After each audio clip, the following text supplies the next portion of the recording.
All right, this is our second array coding back question. We are trying to find the sum of an array that has specifically length 3.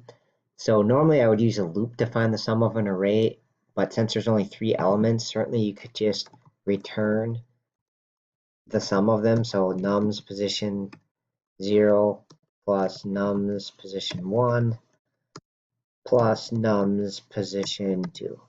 Okay, so that would certainly, I think, work. I could check that, but it looks okay. Or you could do the loop, right? So loop would just have I go through 0 up to less than the length. So to me, that's a better way to do it.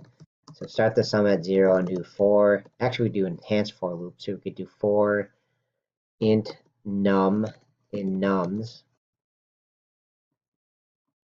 and then just plus equal that with the sum.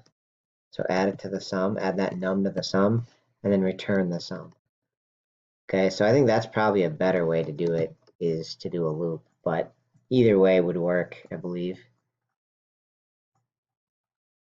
Okay, that's it. Thank you for watching.